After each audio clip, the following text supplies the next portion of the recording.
प्यारे भाइयों बहनों, इस संसार में हर व्यक्ति को सुख चाहिए। सुख, अब चाहे वो बीमार हो, चाहे गरीब हो, चाहे बदसूरत हो, चाहे खूबसूरत हो, काला हो या गोरा, इस बात से कोई फर्क नहीं पड़ता। सुख चाहिए और सभी को सुख चाहिए। और सुख भी कैसा? ऐसा जो पैसे से मिलता हो। पैसा हो तो एक गाड़ी ले लूं, अच्छा सा घर बना लूं, मेरी बीबी भी खूबसूरत हो, बच्चे आज्ञाकारी हो और घर में सुख के सारे साधन हो। क्या फ्रिज, क्या वॉशिंग मशीन, क्या एसी, क्या और जितने भी सुख के साधन, बड़ा सा bed, dining table, dressing table, हर चीज, अच्छे अच्छे महंगे महंगे जूते, बढ़िया बढ़िया कपड़े और सोने चांदी के जेवर, ये है आज के युग में सुख की परिभाषा। परंतु क्या इन सब चीजों से वास्तविक सुख मिलता है? हकीकत तो यह है प्यारे भाइयों बहनों कि ये जितने भी सुख के साधन हैं जो पैसे से मिलते हैं, ये एक ना एक दिन समाप्त हो जाने हैं या हमारे पास से चले जाने हैं। इन्हें क्षीण हो जाना है, ये सदा रहने वाले नहीं हैं। मकान भी एक दिन टूट जाता है। और इससे अलग छोड़िए, जब शरीर में बीमारी आती है ना, और बीमारी असाध्य है जो पैसे से कटती नहीं है, तो फिर व्यक्ति सोचता है इस सुख से तो वो गरीबी अच्छी थी। उस समय ये पैसा, ये सुख के साधन सब बेकार लगते हैं। क्या आपको ऐसा सुख चाहिए या ऐसा सुख चाहिए जो कभी भी खत्म ना हो? चाहे बीमारी की अवस्था हो, चाहे कोई भी अवस्था, जो सदा ही सुख रहे। बच्चे की नौकरी नहीं लग रही, लग जाएगी, संतोष रहे दिल में। बेटे की शादी नहीं हो रही, हो जाएगी। बेटी के लिए रिश्ता अच्छा सा मिल जाएगा, मिल जाएगा। परमात्मा कृपा करेंगे। ऐसा सुख चाहिए, यानी हर परिस्थिति में एक रस आपका मन रहे। क्या ऐसा सुख चाहिए? यदि ऐसा सुख चाहिए तो वो सुख आपको पैसे से नहीं मिलेगा, वो सुख आपको मिलेगा भगवान के श्री चरणों में, जो सुख को चाहे सदा, यानी तो सदा सुख को ही चाहता है कि तेरे जीवन में सुख ही सुख हो, दुख ना हो, कभी भी तेरा मन विचलित ना हो कभी भी, और तू सदा अनुभूति करता रहे सुख की। तो ऐसा सुख तुझे मिलेगा राम के चरणों में। जो सुख को चाहे सदा, शरण राम की ले। घर में कलेश रहता है, अशांति रहती है, मनमुटाव रहता है, कोई किसी की बात ना मानता है ना सुनता है, बच्चे बात मानते ही नहीं, पत्नी कर्कश स्वर में चिल्लाती रहती है, पति डांटता फटकारता रहता है हर समय और मारता पीटता भी है, माता पिता की बात कोई नहीं सुनता। ऐसा होता है तो फिर ये कुछ भी नहीं होगा। घर में सुख आ जाएगा, शांति आ जाएगी, निश्चित ही जानिए। पक्षीराज गरुण काकभूषण जी को समझाते हुए कहते हैं, निज अनुभव अब कहूं खगेशा, बिनु हरि भजन ना जाई कलेशा। हरि का भजन आरंभ कर दीजिए, भक्ति आरंभ कर दीजिए। आज से ही परमात्मा में विश्वास लाना आरंभ कर दीजिए, कलेश मिट जाएंगे। दिन रात रहने वाले झगड़े, कलेश, मनमुटाव सदा के लिए मिट जाएंगे। हे पक्षीराज, ऐसा मैं ही नहीं कह रहा हूं, तमाम ग्रंथ, श्रुति, पुराण सब यही ही तो कहते हैं। श्रुति पुराण सब ग्रंथ कहाई, रघुपति भक्ति बिना सुख नाही। रघुपति, ये निराकार रमा राम, इसकी भक्ति के बिना जीवन में वो स्थायी रहने वाला सुख आ ही नहीं सकता। और जो इस प्रभु परमात्मा की भक्ति आरंभ कर देते हैं, उनके जीवन में दुख आते हुए भी डरता है। जो भगवान का भजन नहीं करते, इधर उधर की बातों में लगे रहते हैं और वो चाहते हैं कि उनके जीवन में ये सदा रहने वाला सुख आ जाए, असंभव, ऐसा हो ही नहीं सकता। क्योंकि ये सुख भगवान के भजन में ही है।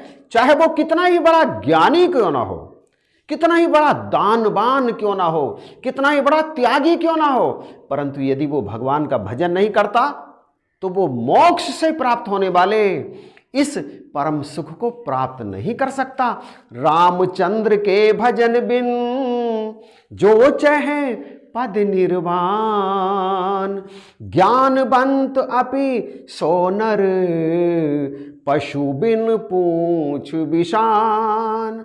ऐसे व्यक्ति को, ऐसे मनुष्य को बिना पूंछ और बिना सींग वाले पशु के समान बताया गया है, जो बिना भगवान का भजन करे इस स्थायी सुख को प्राप्त करना चाहता है। अब यदि किसी सांसारिक व्यक्ति के पास सांसारिक सुख के सारे साधन भी मौजूद हैं, पत्नी भी आज्ञाकारी है, बच्चे भी आज्ञाकारी हैं, धन भी है, दौलत भी है, अच्छा मकान भी है, बंगला भी है, गाड़ी भी है, सब कुछ यदि उसके पास है, परंतु वो भक्तिहीन है, प्रभु में यकीन नहीं करता, प्रभु की भक्ति नहीं करता, तो फिर उसके लिए कहा गया, क्या कहा गया है? भक्तिहीन गुण सब सुख ऐसे, लवण बिना बहु व्यंजन जैसे। जैसे मेज पर तमाम प्रकार के व्यंजन सजा कर रखे गए हों, खाने के लिए इनवाइट किया गया हो, परंतु किसी भी व्यंजन में लवण यदि नमक ना हो और वह व्यंजन असंख्य हो, तो उन व्यंजनों को क्या कोई पसंद करेगा? इसी प्रकार उस व्यक्ति के पास यदि सांसारिक सुख के सारे साधन मौजूद हों और वो प्रभु की भक्ति से दूर हो, यानी वो भक्तिहीन हो, तो प्रभु के लिए वो व्यर्थ है, बेकार है। वो व्यंजन जिसमें नमक नहीं है, खाने वाले के लिए वो बेस्वाद हैं, उनमें कोई स्वाद नहीं है, खाने वाले के लिए वो बिल्कुल भी अच्छे नहीं हैं। इसी तरह से प्रभु केवल यदि किसी को पसंद करते हैं तो वो पसंद करते हैं भक्तिवान को, श्रद्धावान को, जिसकी प्रभु के चरणों में प्रीत है। चाहे वो अमीर हो, चाहे गरीब हो, चाहे काला हो, चाहे गोरा हो, चाहे बदसूरत हो, चाहे खूबसूरत हो, चाहे उसके पास सुख के सारे साधन मौजूद हों, परंतु यदि उसके जीवन में भक्ति नहीं है, उसके जीवन में प्रभु के प्रति प्रेम नहीं है, तो उसकी स्थिति को बताया गया है, जिन हरि भक्ति हृदय नहीं आनी, जीवित शब समान ते ही प्राणी। ऐसे प्राणी, ऐसे व्यक्ति उस मुर्दे के समान है जो मरा हुआ है लेकिन चल फिर रहा है, यानी जीवित लाश। ऐसे व्यक्ति जो भक्ति नहीं करते और सब साधनों से धनी हैं, फिर भी वो इस मनुष्य शरीर को ढो रहे हैं, वो मृत के समान है जीवित रहते हुए भी। इसलिए भैया, चूंकि ये मनुष्य शरीर मिला ही भक्ति करने के लिए है, ये मनुष्य शरीर मिला ही परमात्मा को जानने के लिए है, तो संसार के सारे कर्म करते हुए भक्ति को प्राथमिकता देनी है, परमात्मा को जानना है, इसकी भक्ति करनी है। परंतु भक्ति करने से पहले हम ये जान तो लें कि आखिर भक्ति कहते किसे हैं। भक्ति के विषय में फरमाते हुए शहंशाह बाबा अवतार सिंह जी महाराज कहते हैं, जग ना जाने भक्ति क्या है, हरि को पाना भक्ति है। भैया, परमात्मा को प्राप्त कर लो, हो गई भक्ति। परमात्मा को प्राप्त करना ही भक्ति है। छोड़ के सारे रगड़े झगड़े गुरु रिझाना भक्ति है। गुरु को रिझाना पड़ेगा, हो गई भक्ति। यानी भक्ति करने से पहले, यानी जब तक आपके जीवन में गुरु नहीं आएंगे, भक्ति हो नहीं सकती। आप मन मर्जी से कोई भी कर्म करें, चाहे पूजा करें, चाहे पाठ करें, चाहे दीपक जलाएं, चाहे व्रत रखें, भक्ति की श्रेणी में नहीं आ सकते। भक्ति शुरू होती है भय से। भय किसका? परमात्मा का। परमात्मा के भय में गति करते चले जाना, जीते चले जाना कि निरंकार देख रहा है, ये बात ध्यान में रहे और हमें पता रहे कि निरंकार कैसे देख रहा है। ऐसा सोचकर जब जीवन जीते चले जाते हैं तो भक्ति आरंभ होती है। और ये पता हमें कब चलता है? जब हमारे जीवन में गुरु आते हैं, गुरु बताते हैं कि परमात्मा आपको पल पल कैसे देख रहा है। एक को जानो, एक को मानो, एक हो जाना भक्ति है।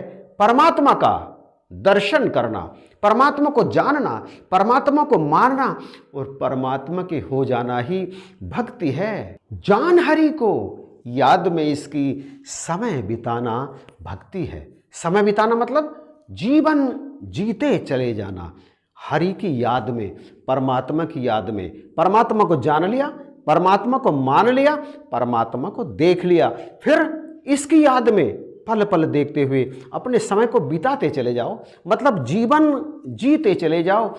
बस भक्ति हो रही है परमात्मा को याद करके। भक्ति किसी कर्म कांड का नाम नहीं है कि कर्म कर लिया, वो किसी प्रकार का कर्म हो, धार्मिक कर्म हम जिन्हें कहते हैं, यदि वो कर्म कर लिया और परमात्मा को जाना नहीं, हो गई भक्ति? बिल्कुल नहीं।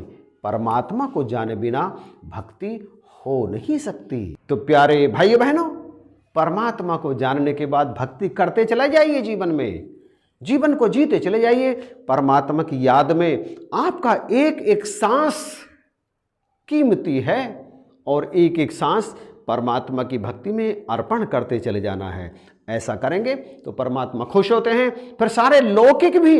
ऐसा नहीं है कि भक्तों के पास सांसारिक सुख के साधन नहीं होते, भक्तों के पास सारे सांसारिक सुख के साधन भी होते हैं। परमात्मा अपने आप ही ऐसे भक्तों के जीवन में हर प्रकार का लौकिक और भौतिक सुख देते चले जाते हैं। तो यदि सुख को चाहो सदा, शरण राम की लो। कृपा करो, बख्शिश करो, अपने जीवन की एक एक सांस परमात्मा को ही समर्पित करनी है। वीडियो यदि अच्छा लगा तो प्लीज़ कमेंट करके बताइएगा ज़रूर, लाइक कीजिएगा और इसे शेयर करना बिल्कुल भी मत भूलना। इन्हीं शब्दों के साथ आप सभी को जय हिंद, नमस्कार और प्यार भरी धन्यवाद।